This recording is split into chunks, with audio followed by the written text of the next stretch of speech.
Well, today marks 78 years since the Trinity test. That was the first detonation of a nuclear weapon in the Manhattan Project.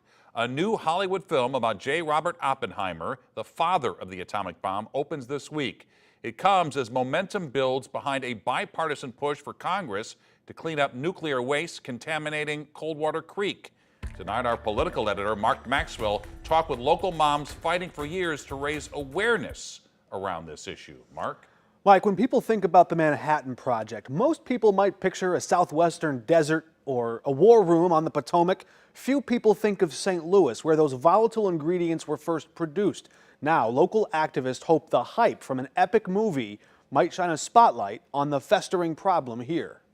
The first atomic bomb explosion ever flashed across the New Mexico sky on July 16, 1945. 78 years later, the story of J. Robert Oppenheimer, the father of the atomic bomb, will flash across the silver screen. As moviegoers anticipate Christopher Nolan's Oppenheimer debut,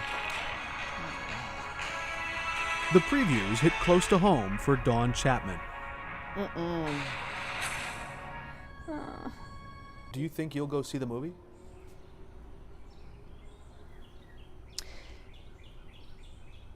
Yeah, I do.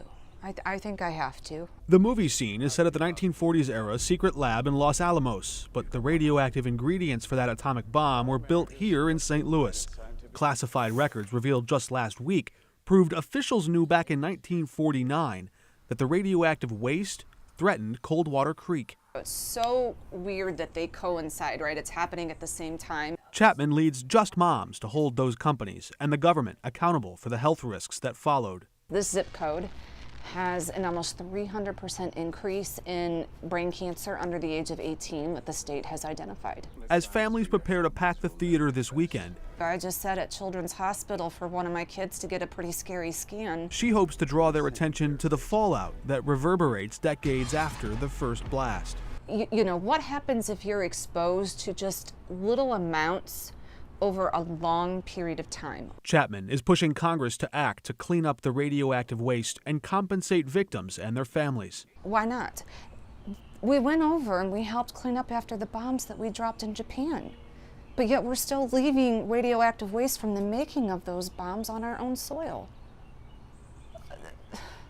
She hopes the bright lights from some of Hollywood's biggest stars draw attention to her cause. I have to believe everything's happening right now for a reason. And if there's a conversation to be had, a productive conversation to be had about this and anything to maybe be learned from this movie, then I think that we should do everything we can to be part of that conversation and help it along.